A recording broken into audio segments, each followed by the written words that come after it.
Seth Rollins is no longer the World Heavyweight Champion.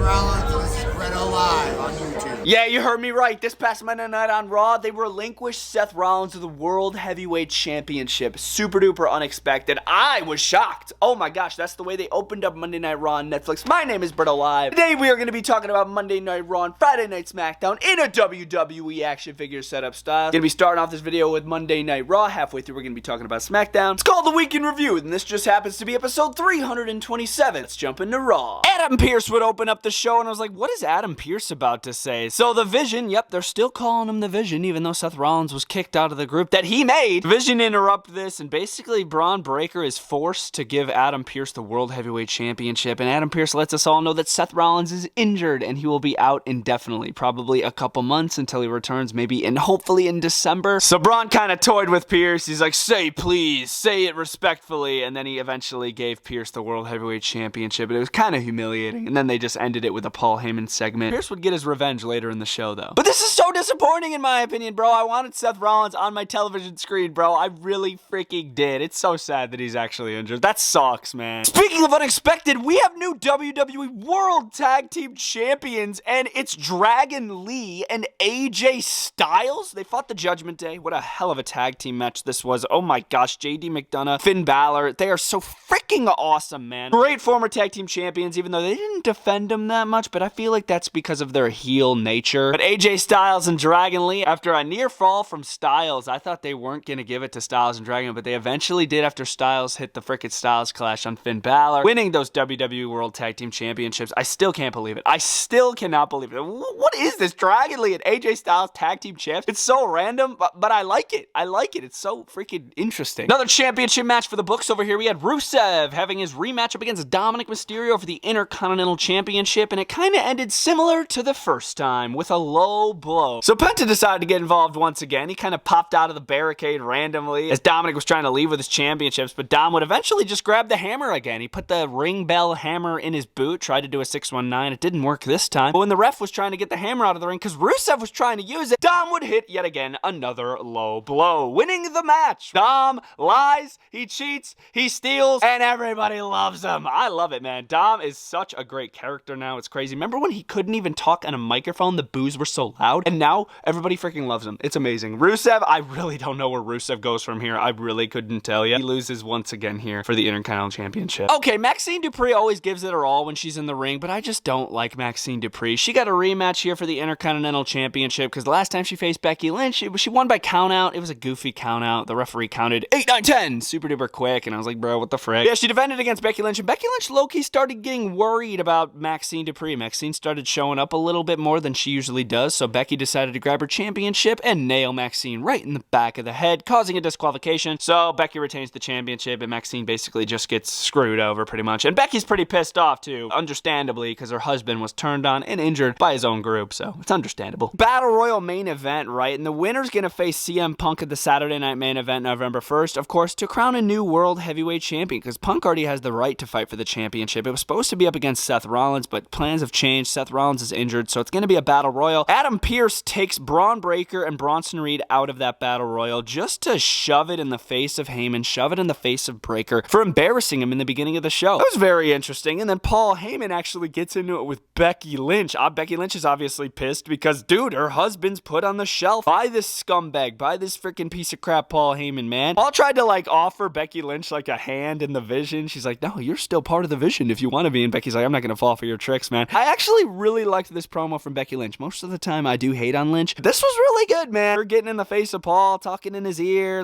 This was one of my favorite parts of the show. This was really good. Roxanne Perez won one-on-one with Stephanie Valkyrie, the World Women's Champion. This match was actually really decent. I enjoyed it. You had Raquel Rodriguez on ringside, trying to get involved a couple times, but it wasn't enough. It really wasn't. Stephanie Valkyrie gets the best of Roxanne Perez, picks up the victory. After the match, they both attack. They're pissed off. There comes Nikki Bella to even up the odds. She takes out Raquel, takes out Roxanne. It's going to even up the odds. Probably going to turn into a tag team match next week if I had to guess. My screen went black during during this, so maybe Nikki Bella had a wardrobe malfunction or they had something that we just didn't want to see. I'm not really sure, but Nikki Bella and Stephanie fight off the Judgment Day, and once again, it's going to be a tag team match, and I'm looking forward to it. Nikki Bella gets way too much hate. She's a classic, man. She's an innovator. Like, literally put some respect on Nikki's name. Straight up, bro. Come on. Top it off the show with an insane battle royal to determine who's going to face CM Punk at the Saturday Night main event on November 1st, because, of course, Seth Rollins can't anymore. That's freaking sad. We got this battle royal right here. Absolutely chaotic. Bunch of current superstars here on Monday Night Raw, including the new tag team champions, AJ and Dragon. Penta was in there. Rusev paying no attention to detail. Like, Rusev,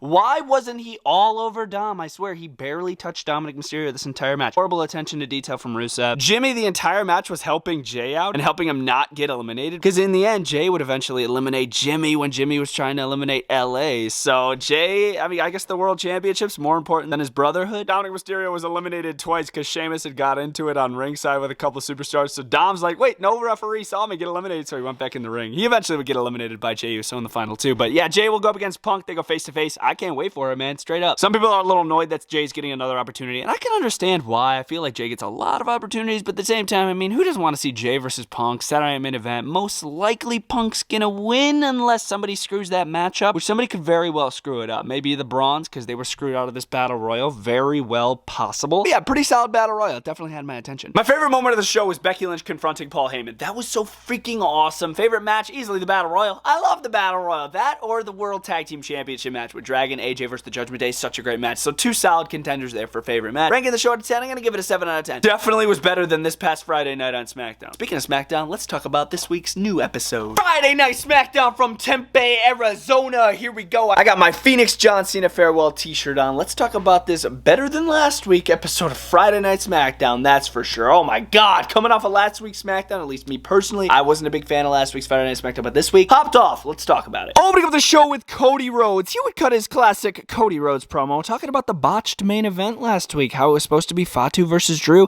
and it didn't happen because somebody attacked Jacob Fatu. Was it Drew McIntyre? Was it not Drew McIntyre? I don't know. That is the big question. Me personally, I really don't think it was Drew. My brother came up with a really good point here. Could it have been Cody Rhodes? Could Cody Rhodes have attacked Jacob because he's worried about fighting Jacob? Maybe. But Drew McIntyre was kind of the scapegoat. Everybody's blaming him, including Jimmy Uso, the cousin of Jacob Fatu. So Jimmy attacks Drew, just thinking that it was him, even though I don't think it was him, but everybody thinks Drew attacked Jacob, so Jimmy attacks Drew, and then it leads to a main event where Jimmy asked for a fight up against Drew McIntyre, meaning like a no disqualification match, so we will get to that here in a few, but interesting way to open the show. It's kind of random, though, having Jimmy attack Drew, even though he is related to Fatu. It was still kind of random to me. We would jump right into an MFT tag team match. JC Mateo and Tama Tonga would fight Rey Fenix and Shinsuke Nakamura. Pretty interesting tag match here. It would end with a cheat. Of course, Solo and Tala Tonga were on ringside, you know, the most original name of all time. Tala Tonga, because he's tall, would chokeslam Rey Fenix while the referee's back was turned. The MFT would take advantage, and they take out Shinsuke Nakamura and Rey Fenix. I do like the tag team of Shinsuke and Rey Fenix. Can I just say, Shinsuke Nakamura as a face is so much better than Shinsuke Nakamura as a heel. I think we could all agree there. But no, the MFT's looking pretty strong.